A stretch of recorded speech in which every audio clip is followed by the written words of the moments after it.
after watching mortgage rates improve, they've been increasing lately.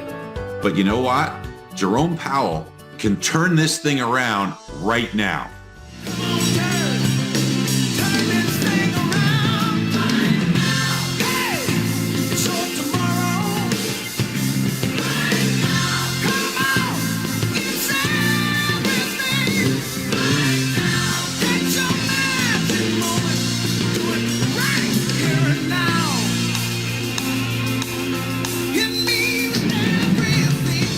Good morning, everyone. Mortgage-backed securities, they're up slightly. They're up 3 basis points, but there are some really important levels, especially on that 10-year Treasury at 3.1%. I'm going to take you to that in just a moment, but Jerome Powell can turn this thing around right now because Jackson Hole Symposium is underway. Jerome Powell will be speaking tomorrow morning at 10 a.m.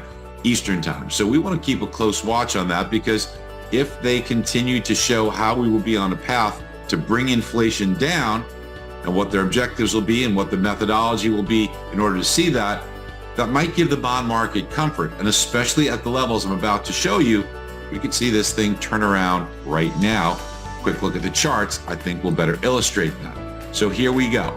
You can see here, first of all, on that 10-year Treasury, and see we're at 310, stopped pretty much dead on that last couple of days, and today battling it. We don't want to see a departure from this level because that's going to bring us to around 3.25, and the key will be Jerome Powell.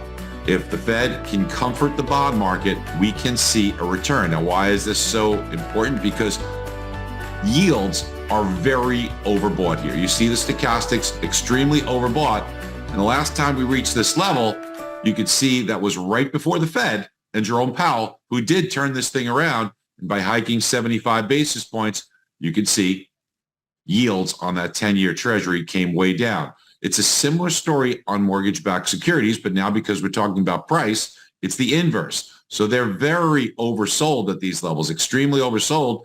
Similar story. Last time they were extremely oversold, Jerome Powell did turn this thing around right now, and you saw a wonderful rally in mortgage-backed securities, but it has been waning of late. So we'll have to wait and see what Jerome Powell says. Now, part of this will be problems with inflation. And we did get a read on GDP, Dan, that had some pretty high inflation numbers. It did. And when we take a look at the Q2 GDP, the first estimate that we got was negative 0.9. They've revised this now. This is the second look, and it's negative 0.6. So a slight improvement on GDP, but still negative. And by many people's definition, still a technical recession because we know Q1 was negative 1.6. And now we are at negative 0.6. Remember, there will be one more reading on this, the final reading that we will get next month. So we'll know exactly where we ended up in Q2. And as you mentioned, Barry, some hot inflation readings in this. They do have their own PCE component in here, seeing very hot quarter-over-quarter inflation. But we'll get the real number for that tomorrow with personal consumption expenditures, the Fed's favorite look at inflation. And we know another thing that the Fed is looking at is jobs. And today we got initial jobless claims.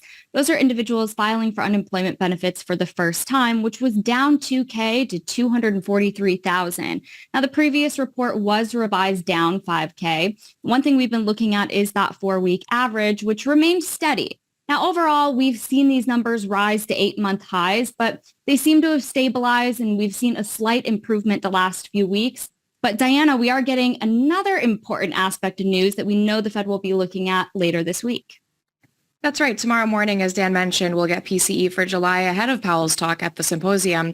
But before that, this afternoon at 1 o'clock Eastern time, there will be a 7-year note auction, and it could cause some movement in the market if the results are a big surprise. And we'll get a grading from our very own Bill Hagman after the results come out. And to begin the day, after Barry showed you what we've seen in the technicals, we're going to begin the day carefully floating.